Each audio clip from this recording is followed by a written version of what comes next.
Good afternoon, and welcome to today's installment of ACS's Book Talk series, a discussion of the book, The Constitution in Jeopardy, an unprecedented effort to rewrite our fundamental law and what we can do about it, by Peter Prindiville, and our guest for this afternoon's Book Talk, ACS President and former U.S. Senator, Russ Feingold. I'm Christopher Wright DeRocher, and I serve as Vice President of Policy and Program at ACS, the country's foremost progressive legal network with more than 250 student and lawyer chapters across the nation.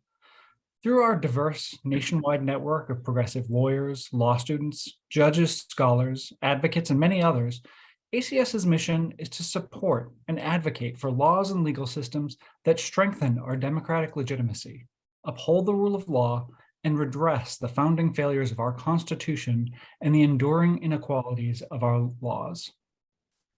If you haven't already, I'd encourage you to become a member of ACS. Go to acslaw.org where you can join and find more information about events like this one and see the complete list of books on our reading list.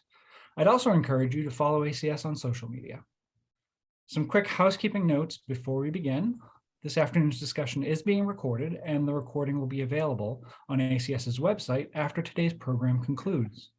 There will be time during today's discussion for audience questions. To submit a question, please use the Q&A box at the bottom of the Zoom screen. Do not use the chat to ask your question, as we will not be monitoring it and your question will not be put into the queue.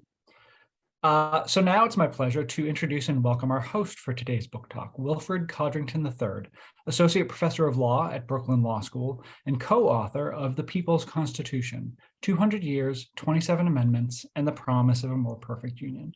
Professor Codrington's scholarship focuses on constitutional reform, election law, and voting rights. There's obviously so much more I could say, but like me, I imagine you're much more interested to hear directly from this pair. So with that, I'd like to thank our guests for joining us today and turn things over to Professor Codrington. Well, thank you, Christopher, for having me, and ACS in general. And Senator, it's such a pleasure to be here. And I have to say how cool this is that we were working on a book at the same time. You were generous enough to read through my own book with my co-author at the Brennan Center. So thank you for that.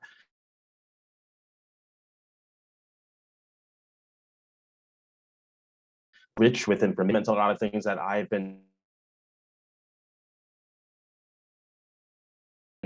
Kudos to you and Peter for that. And I hope that you got a nice break after writing it. But let's just, I guess, start at the beginning if we can. Why don't you tell us a little bit about this, Article 5? What is it? How did we get it? And why is it important? Thank you, Professor. First, thanks, Christopher. Thanks, ACS, for choosing my book. I guess it was a close race, but somehow we were able to win. Anyway, Professor, I think it is really something that both of us ended up writing a book about a subject that really very few people have studied. And I think we both really want people to have a greater awareness of the importance of Article 5. Your book focuses especially on those amendments that have been proposed through Congress and passed. Our book is really about the other mechanism that allows amending. But look, this was the first constitution in the world, basically, not at the national level, that had a written provision allowing for formal amendment. It was unique. And that is really something when you think about it. So what is Article 5? There are only a few articles in the Constitution. 5 is that mechanism that allows you to change the Constitution. We take the phrase from that era, bloodless revolution, the belief that people had that how are we going to continue to make this Constitution work without another revolution, a bloody revolution? And this is supposed to be the answer. And of course, the founders came up ways to do it. They came up with it. In some ways, it was a little bit familiar with, which is you can amend the Constitution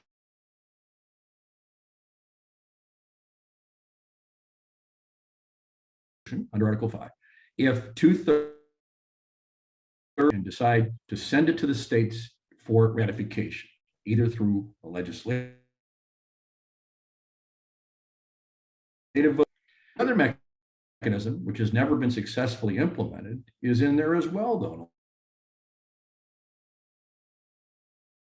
Convention, propose amendments can be called if 2/3 of the legislatures of the states of the country, 34 right now, that would be, call for a convention and to propose amendments. And our understanding, Peter Prindiville and I, who was my co-author, student of mine at Stanford, your law school as well, if 2/3 of those states send applications that are deemed valid by Congress, Congress doesn't get to say, well, let's take a look at this and see if this is a good idea. It is mandated. It is a ministerial act.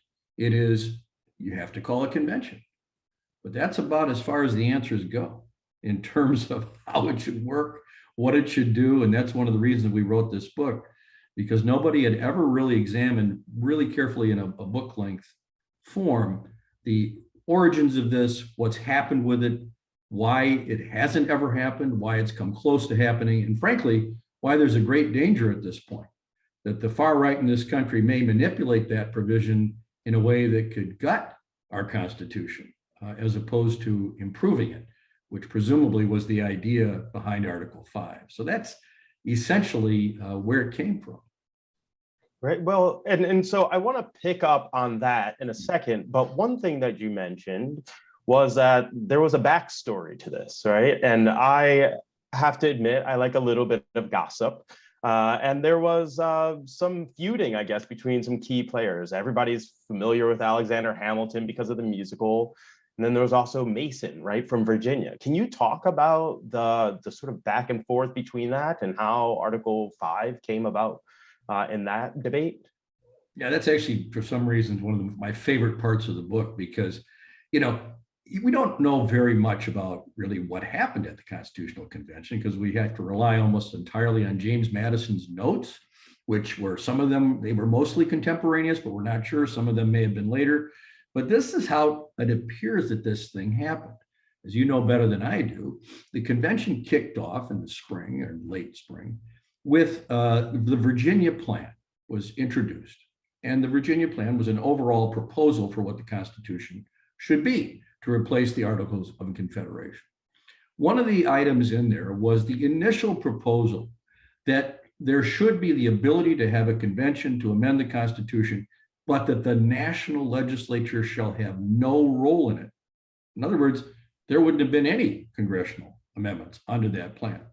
Well, they sent that over to what was called the Committee on Detail, which met throughout that hot summer. And at one point, the Committee on Detail came out and said, all right, here's what we're going to do. We're going to have a constitutional convention if a certain number of states approve it or ask for it, but Congress would also have the opportunity to propose amendments.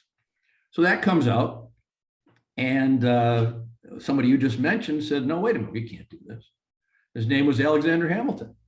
He said, no, it's bad to have the states do this. They'll look at their own interests. And it's only the federal government, the national legislature, that has the wisdom and the ability to make amendments that would make things better.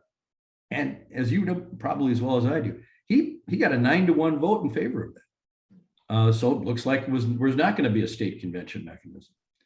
But George Mason, and I'll be heading down to George Mason University in a few days to talk about this, he had a completely different view. An anti-federalist, he said, no, basically we're out of here if you guys don't give us a way in which the people themselves, in his view, which often meant the states, could demand a change, because otherwise it was simply up to the politicians at the national level. So he insisted that there be an alternative.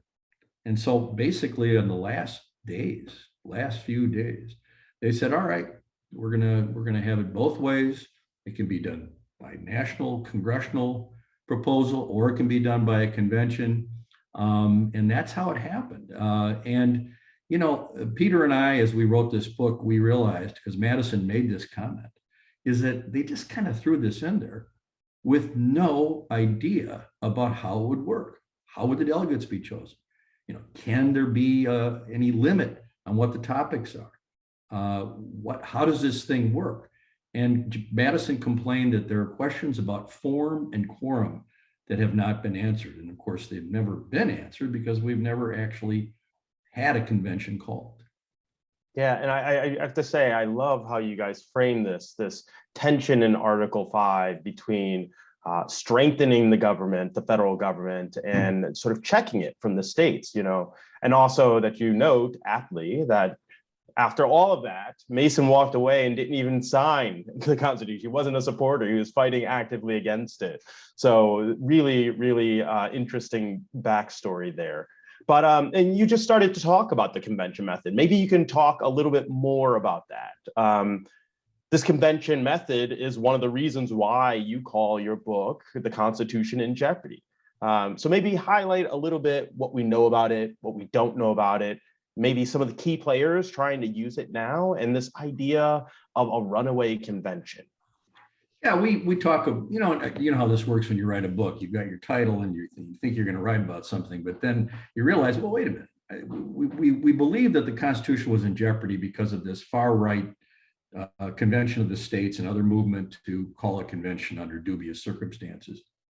But we also realized, as you, of course, do a good job in your book talking about, that the second jeopardy is that our Constitution is the hardest Constitution in the world to amend. And your book's title even talks about the fact that there's only been 27 amendments. Some of us think 28 because some of us think the ERA has already been approved. But having said that, the idea here is that you have a possibility of a constitutional convention and a number of groups around the country with names that would not surprise you, people that wouldn't surprise you. Some of the people that brought us January 6th, some of the people that are insisting on an independent state legislature theory, some of the people that are proposing some of the more absurd ideas before the Supreme Court, those people behind ALEC and the funders like the Koch brothers and the Mercers and others, they are all getting behind this idea of a constitutional convention, which they call a convention of the states, which is critical, as you know. Convention of the states is sort of a scam because it's not a convention of the states. The Constitution doesn't say that, but they need to call it that because they want it so that each state only gets one vote. So at a convention, California gets the same vote as Vermont or Wyoming. So what I like to do at this point, Professor, if you don't mind, is just cite a little bit from the book directly. Yeah. I always say, if you don't read anything else, read chapter 5, which is entitled "What Trump and the Tea Party Couldn't Do." And we put a quote at the top from a former colleague of mine from Pennsylvania, Rick Santorum, who works for them, for the Convention of the States. He says, "We're planning on putting resources, people in place to get this to where the safety's off and we have a live weapon in our hands, like it's a grenade," which is not the way that I think James Madison talked when he was there. And so the reason I bring this up is, as you asked, they are working very hard on this. This isn't some pie in the sky idea. They are training for it. And in September 2016, over 100 state legislatures from all over the country gathered in Williamsburg, Virginia, for a constitutional war game to train for this. The enemy of the federal government, the warriors, a who's who of the hard right establishment, the battlefield, Article 5. And, Peter and I took a good look at this. And our conclusion was that even to a casual observer, the debate would have been impressive. They parsed words, they debated amendments, they went through a real process. And at the end, they voted, of course. And the way they voted was not based on all the delegates, but based on one vote per state. And these were the results to give people a sense of what they're trying to do. They proposed and successfully passed restricting Congress's lawmaking authority to a tiny fraction of its current extent. So can you imagine what could have been done to deal with COVID? Secondly, restricting federal agencies' rulemaking authority. What could the EPA do about climate change or water pollution or clean water? Repealing the income tax, and their favorite one I like to refer to as the John C. Calhoun Amendment, which is apparently the one they want the most, which is they want to set up a constitutional amendment. So if 30 state legislatures, not the governor, not the people, just legislatures want to nullify an act of Congress or an administrative rule, they can just do it. They can just override Congress and the country. And so we don't have to guess about what they want to do. They've already had a training program. So it's a long answer, but I think it's an important way to understand what they're up to. And Steve Bannon has now said that this is now one of his top priorities, is getting this convention.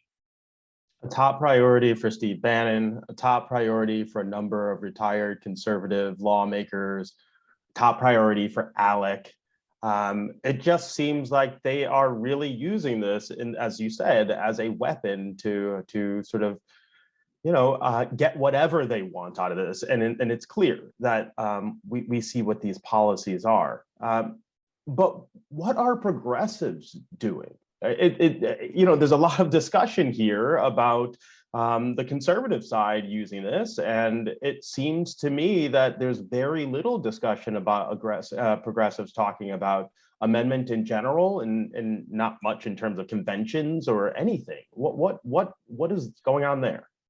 Well, that's a good question and a fair question. It's a little bit like the old frog in the pan. It's nice and lukewarm, and the frog thinks, "Oh, this feels good." And then when it's too late, it's too hot, it's over.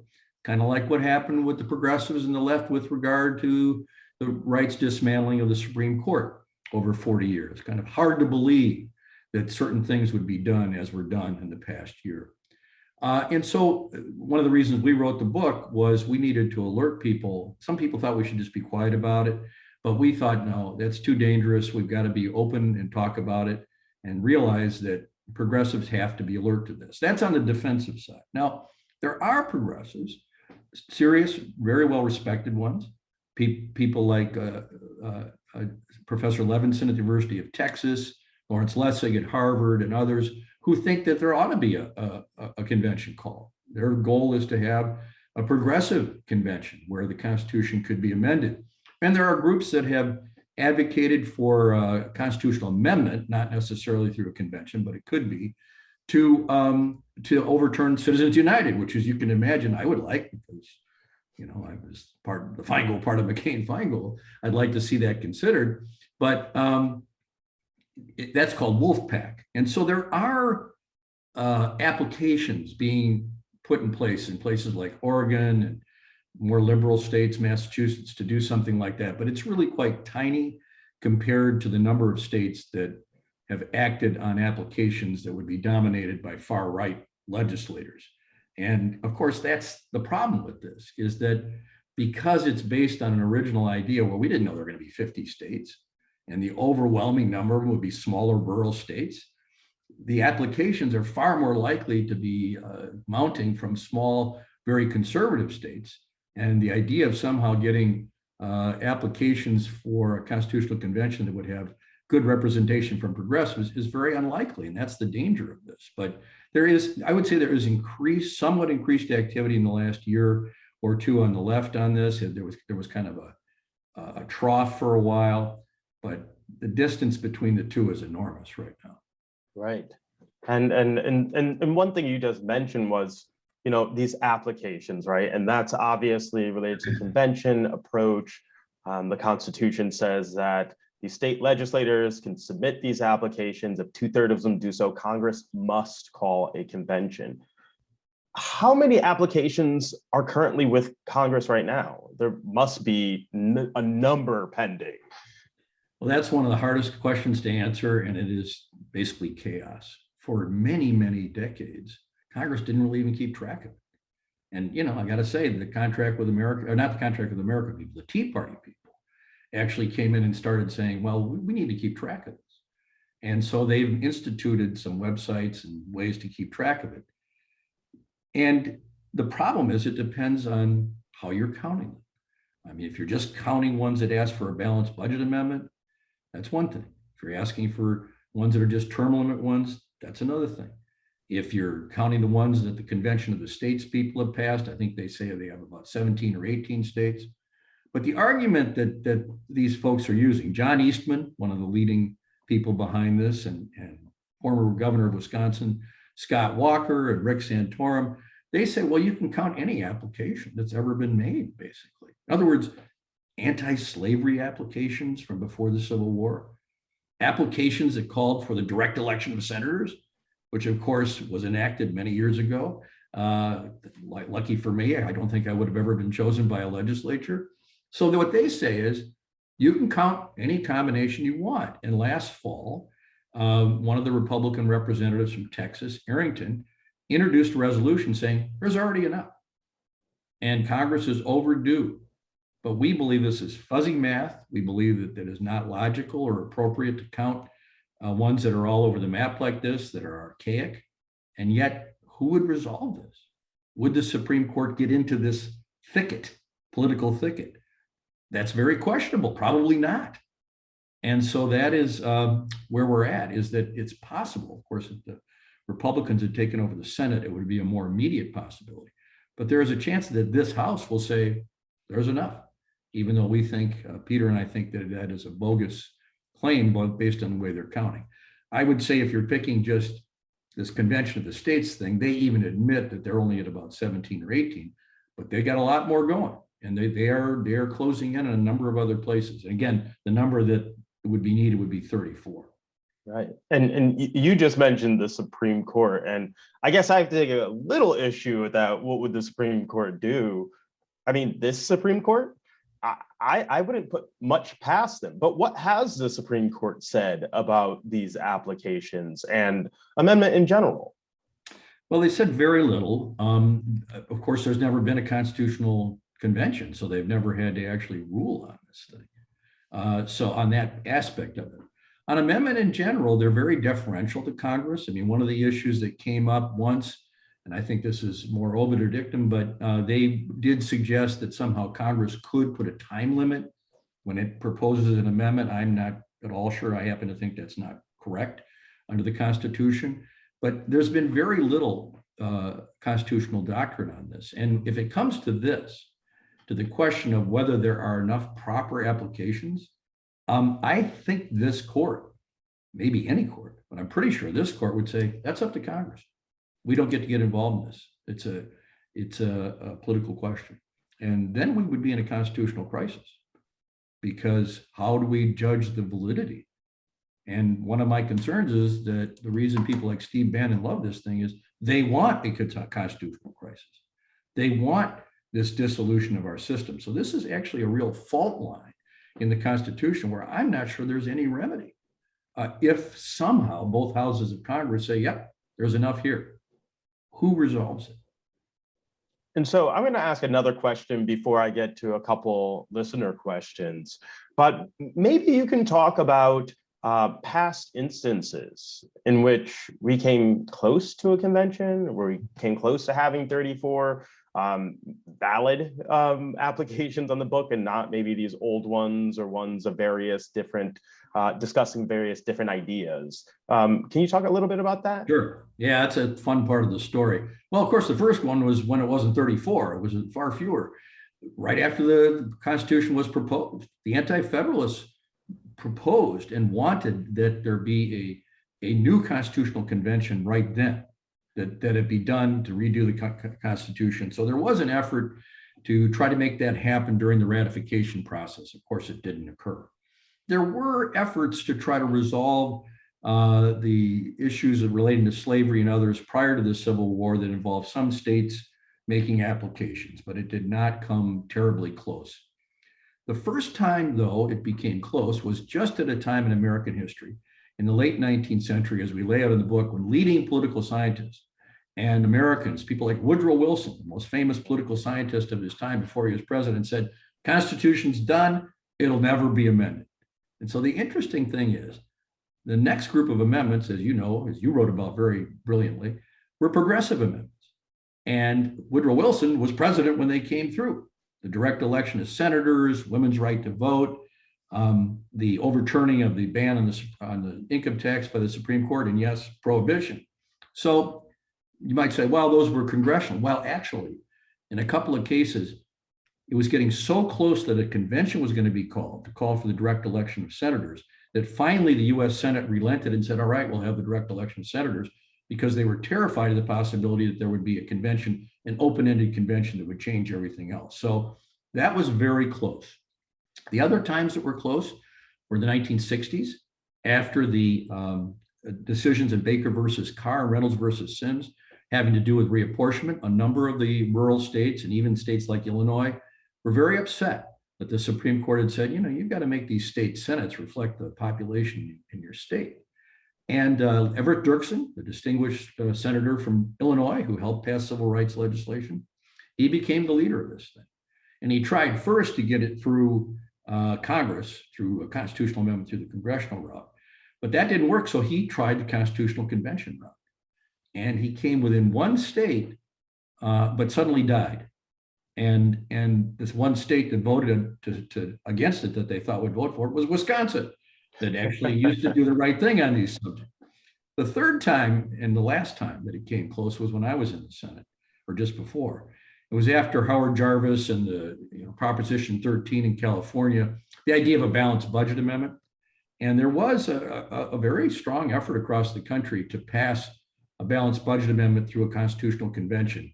And it came close, but did not succeed as well. So those are the three times that have come close. But this effort that's going on right now started after President Obama became president. All of a sudden, there's been tons of resolutions and applications. And although they certainly don't, in my view, have the numbers yet, in some ways, it's the most dangerous and has the greatest possibility of creating a very broad, very serious undermining of the Constitution. So I think those are the major times when it's gotten close. Yeah, I'd agree with that. And I'd agree with your assessment that it gets more dangerous as time goes on. We have the technology, social media, the fundraising capacity, all these other things that did not exist in those times. And so I think the threat is real, and it gets more real without any sort of light being shined on it. So we do have you to thank for doing that. So one questioner asks, do you agree with the view of scholars that a call for a new limited subject cannot lead to an amendment on the other issue? So they're talking about the Runaway Convention again, but maybe you can talk a little bit more about that and explain there. Yeah, the term that's often been used whenever this possibility has come up is the fear of a so-called runaway convention. In other words, let's say that the 34 states call for a balanced budget amendment, and that's all they've asked for. But the convention is convened, and there really are no rules to prevent anything else from being brought up. Of course, these things still have to be ratified by 3/4 of the states. And that's been a fear that has been echoed by former Senator Sam Ervin. Charles Black, the famous Yale law professor years ago, said, what's this runaway convention? There's nothing to run away from. You can't limit it. And Peter Prindiville and I agree with that you can't actually limit it unless it's explicit in terms of the Constitution being amended to allow, under Article 5, to allow those kind of limitations. That's one of the things we propose. So the view is, and of course, I think the right's playing a very clever game here through these ALEC-produced resolutions. They're uniform across the country. What they say is, we're going to appoint these delegates, and we're going to instruct them that they can only propose these things. And if they propose something else, we're going to kick them out. Well, of course, there's no enforceability. And we might notice that because we remember what happened when the Constitutional Convention in Philadelphia was convened. Technically illegal under the Articles of Confederation, yet they went ahead and did it. And instead of saying that you have to get all the colonies, the states to vote for it, all you need is 9. So this is how a convention can simply run amok, or in that case, it did something that we thought was positive. And in this case, the folks that are driving this, I think, would do just the opposite. But that's the problem. There really is no legal basis for saying you could limit it by topic. And I have another questioner who has a really good question as well.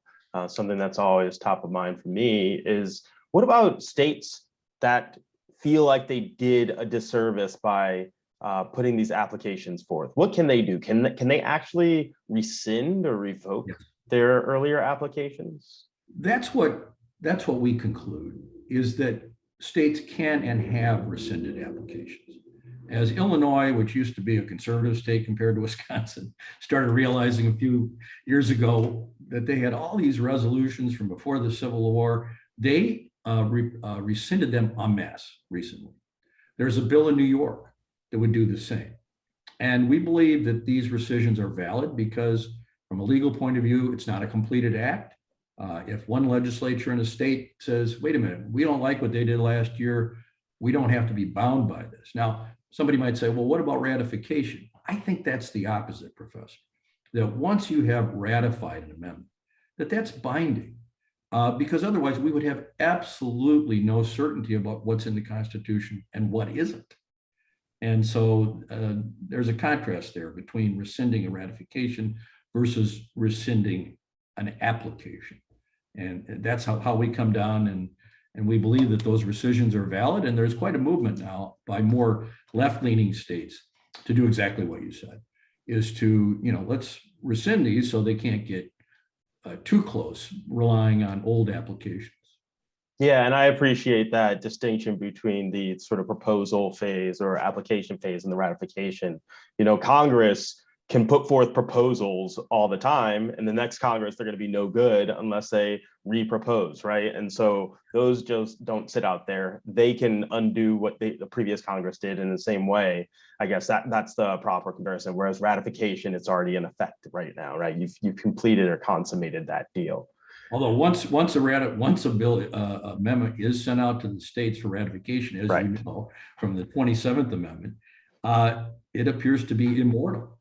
And that's how we ended up with the 27th Amendment, proposed by James Madison and voted for by Russ Feingold in the state Senate like 200 years later.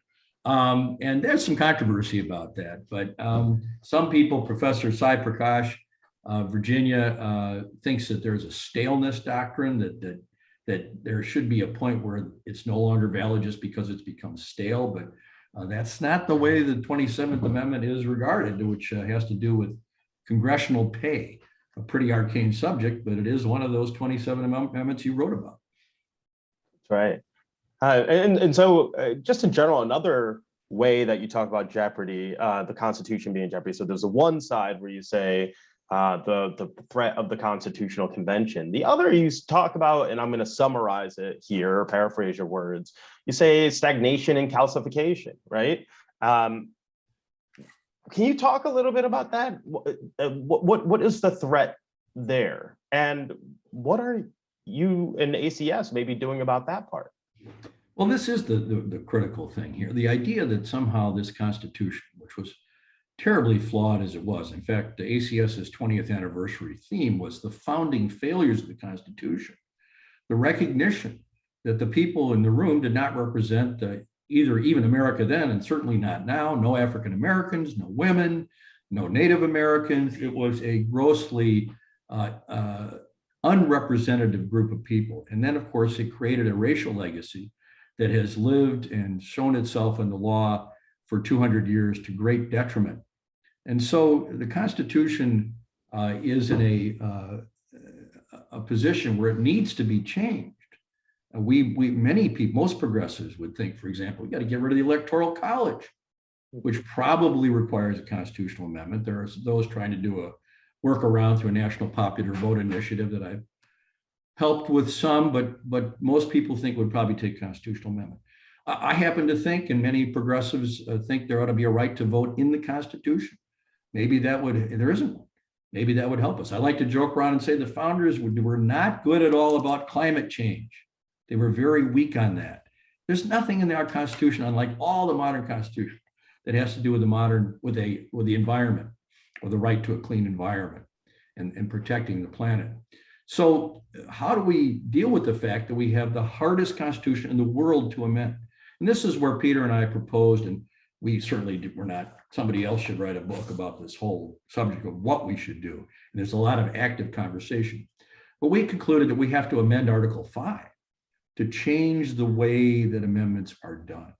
And so, for example, we think that ratification of proposed amendments should be more popular in nature, and that if an amendment is proposed by Congress or through a convention mechanism, that it can be passed, but it has to be passed by a popular vote in a majority of the states, in other words, state by state, and by a national popular vote. So it's not just a majority vote for the whole country, but it introduces a more popular or populist way of doing it. We also think that the convention mechanism has to be changed so that there's some explanation of, how does this work? How are delegates supposed to be chosen? How are applications properly considered? How can applications be limited? So those are some of the things that we propose that we think would allow for, not making it just like a regular law or traffic regulation, but making it something that still requires a supermajority, but not such an extreme supermajority that essentially we have, as you said, a calcified constitution, and we cannot make the changes that really have to be made. Any country, particularly a country of our complexity, has got to be able to change its constitution, but not take it back to the Articles of Confederation, which is what the conventions of the states people want to do.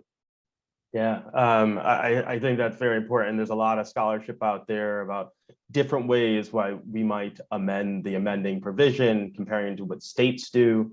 They have a lot more popular involvement compared to what other countries do. They're far easier to do, and the United States is at the top of the list of the most difficult in the world to amend. So I think that is definitely fodder for some discussion.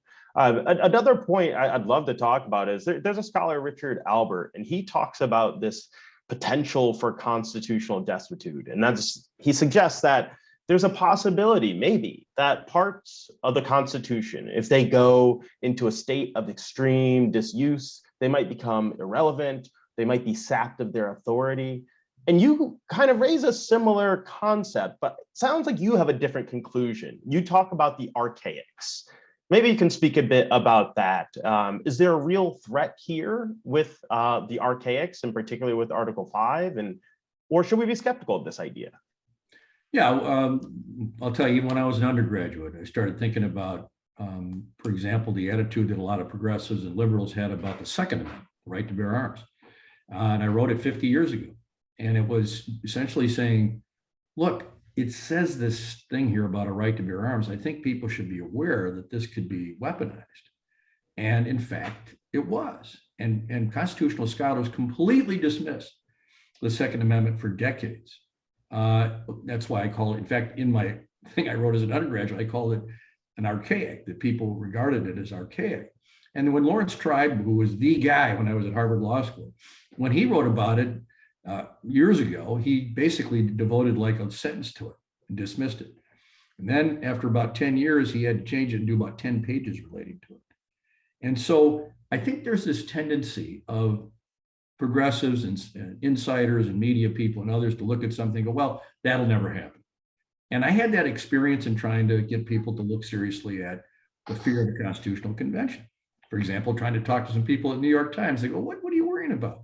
It's never happened. And it would take 3/4 of the state. So what are you worrying about?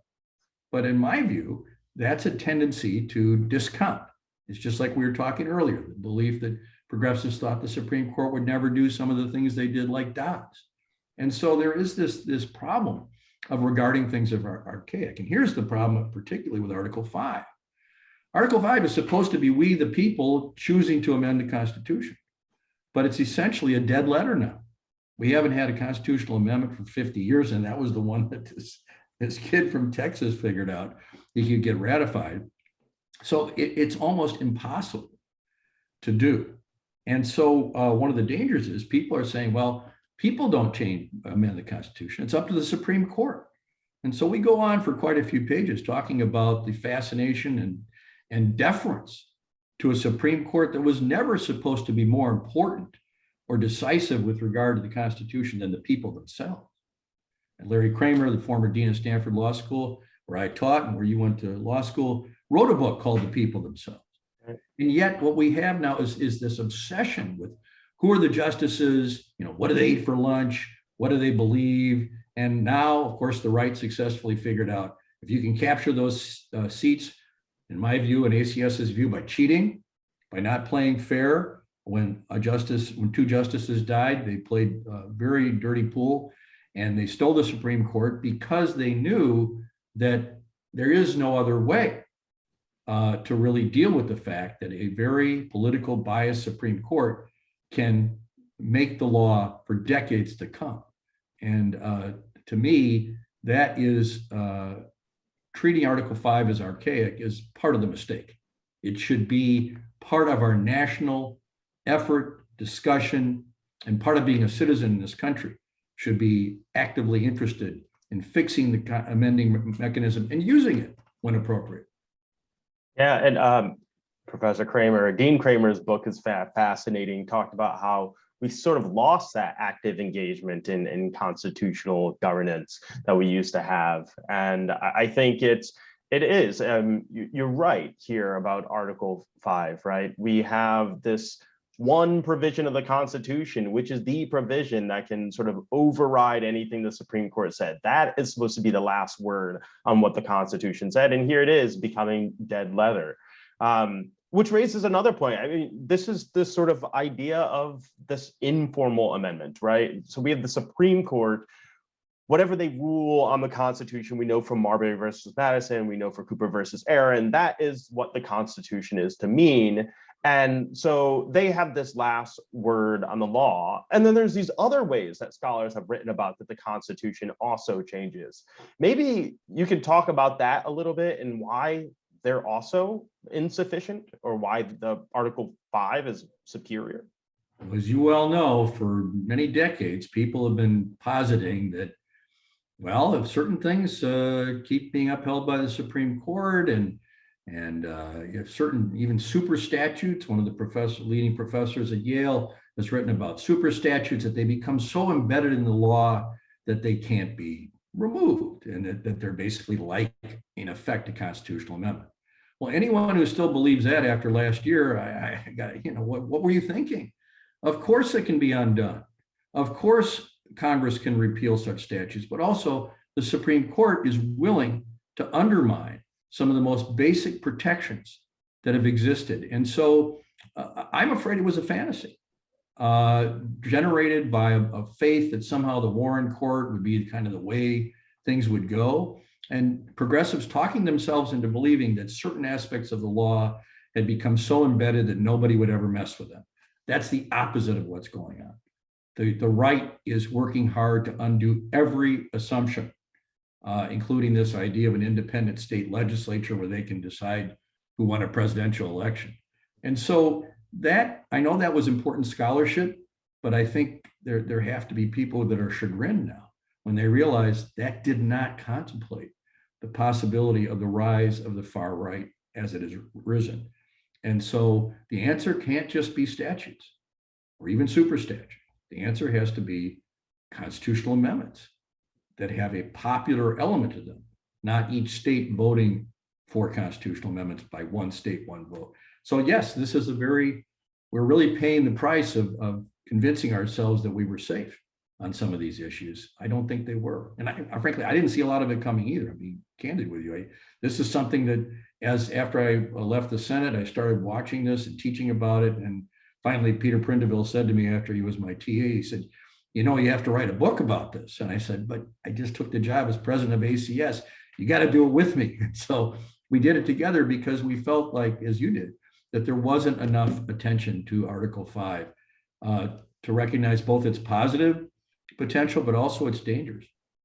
Yeah, I understand that impulse, so want to do something about this, and also understand the sort of the difficulties we might have into doing that. But I think it was a great endeavor again, and Peter is a good one for urging you to undertake this one. I have another question from a member of the audience. This person's asking about infrastructure in place. We discussed a bit about the sort of shady math going on around the applications, and we've talked about some of the characters who are pushing these conventions and the money behind it, maybe even. She wants to know if there's any infrastructure in place to monitor these developments more closely. She raises the House Judiciary Committee. Now, it's not clear that this particular House Judiciary Committee would be doing that, but maybe they will. But are there government organizations at the state or federal level, outside organizations that are doing this? I know there's an Article 5 bank, but that's kind of a little messy. Maybe you can talk a little bit about the development of these and who's monitoring them. There is a coalition of progressive groups that is monitoring this very closely, week by week. And I get the reports, and ACS is part of that coalition. And so literally before this program, I read where were there resolutions introduced last week and which states, which ones had a hearing, which ones had a committee vote, what were they about? And so that monitoring is going on. Now, the thing that our book does that had not been done in the past is sort of go public about this and saying, warning, but the concern has been there among a number of progressive groups for a while, and now they have fully in place a monitoring of this. Now, I can't say there's government monitoring it in terms of Congress, but having been on the Judiciary Committee for 16 years in the Senate, I think it would be very appropriate for the committee to be involved in considering this, do hearings, and be aware of what's going on. That I was the chairman of the Constitution Subcommittee in the Senate, and that is something that if I were still there, I would certainly want to pursue. But there is a growing effort to very carefully watch this. And yes, there are efforts made to persuade even conservatives who sometimes agree to not pass an application, the Convention of the States application. We begin the book with a good story out of Montana, where, it was really interesting that they may get it now, but the vote actually did not go in favor of an application because one of the very conservative state legislators there, she was roughed up by the Convention of the States people. They were whining and dining people. And she said, no, I'm not sure this is a good idea. And actually, it was interesting. The John Birch Society and the Eagle Forum actually are against this because they fear that it would lead to, national constitutional amendment protecting abortion or whatever it might be. So usually there's plenty of Republicans in these states to overcome that. But there is an interesting, strange bedfellows quality to this. And I'm pretty sure there's some activism in almost every state now to at least warn legislators that it might not be a good idea to pass this. But it is coming up in almost every legislature now, the possibility. And I never saw this. I was a state legislator for 10 years. I don't remember resolutions on this. Of course, we were in the Democratic majority, so probably wouldn't have passed, but I did see constitutional amendments come through. The ERA and the 27th came through from Congress, but I had not seen these. And now, since President Obama was president, it's very common in state legislatures. So progressives are active on it, but they need to be even more active, and ACS is part of the effort to monitor and frankly oppose this far-right effort. Well, that is great to hear that there's actually a defense, hopefully a bit more of an offense to kind of work in ways. And I guess I want to talk about the offense. You just mentioned that you were the chair of the Committee on the Constitution. Now, that's an important committee when it comes to constitutional amendments. I probably don't have to tell you, but it was Birch Bayh who used that perch to get a number of constitutional amendments out into the world, proposed even in the last century. And so it just has me thinking, what should Congress be doing? And even more than that, what should people who want to be engaged at a more local level, who may be too tired, who might be dispirited, what should they be doing to engage in this process? Well, I do think that the Constitution Committee of the subcommittee of the Senate should be involved in this, but I'll tell you what my role was is I came in as chairman on the same, or as a member of the subcommittee and then chairman, under the Contract with America Judiciary Committee. So my job was to kill amendments, that were going to do flag burning, to try to kill the anti-gay marriage amendment, to stop the anti-abortion amendment. So at that time, my view was, look, there was this amendment fervor, as some people have written about, as you know. I think Kathleen Sullivan called it amendmentitis. Yeah, that's right. That was another term I've seen John Weil and others who have written about this write about. So that seemed to be my focus, is I was really worried that they were going to do this. And I always thought, I wonder if there's anything that I would actually be for as a constitutional amendment. And it turns out near the end of my time, there were two things that I did end up supporting. One was when the famous Blagojevich incident occurred, and he appointed a successor for President Obama and used pretty interesting language to talk about how wonderful it was. I thought, this is ridiculous.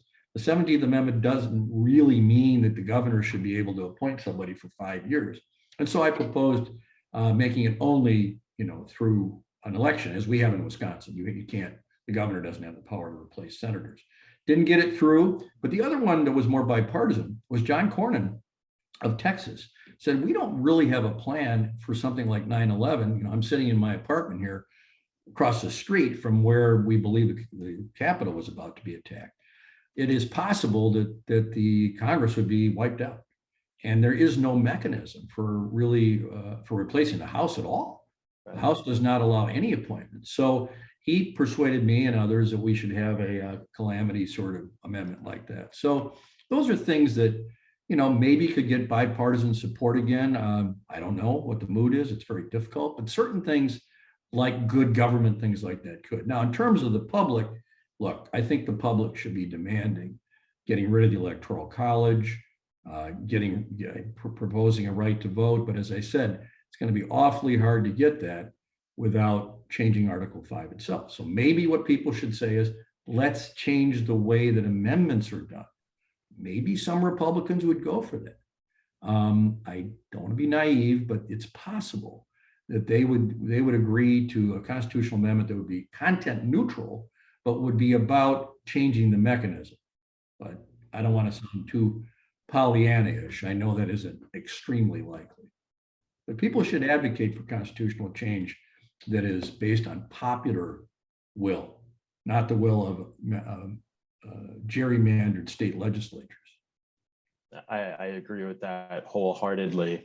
I also appreciate your mention of that idea for the continuity of Congress amendment, right? It's interesting because there's this parallel where each chamber of the federal legislature kind of opposed something that was going to reform their own branch. It was sitting senators that opposed the ideas that actually became the 17th Amendment. Of course, they were captured by corporate interests at the time.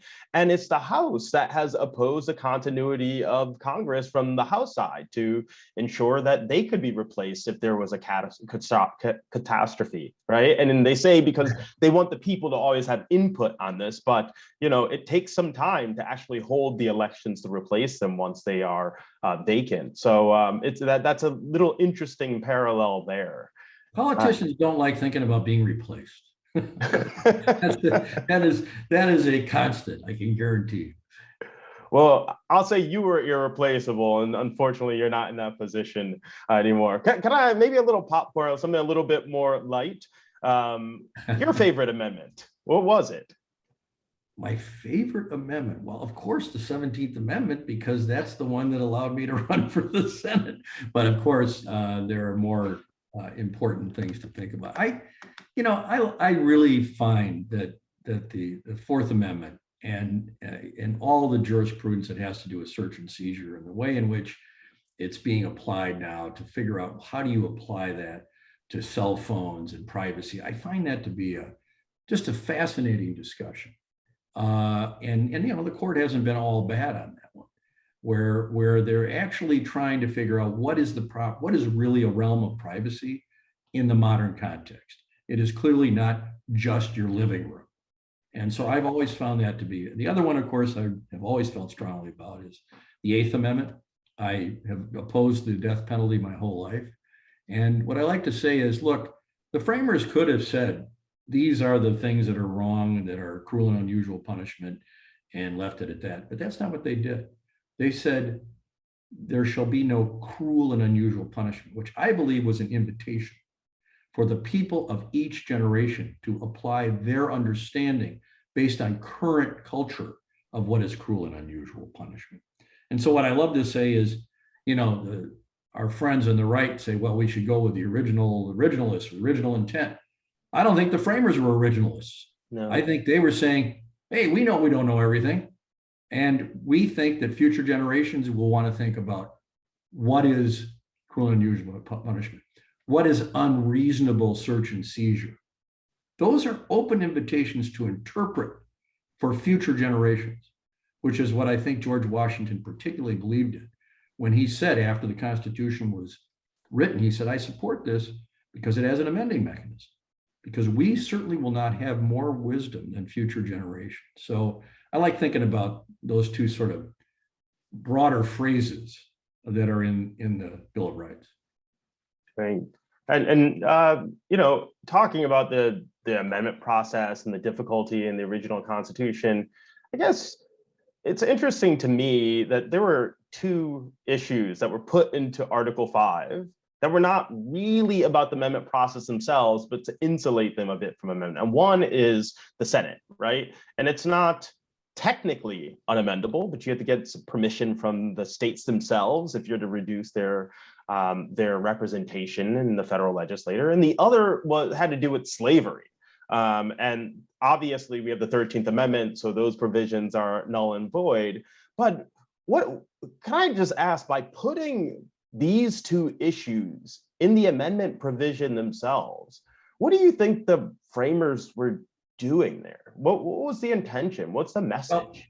Well, Article 5 is a positivist provision. It says you can do whatever you want if you get these votes. And of course, certain states were not going to put up with that.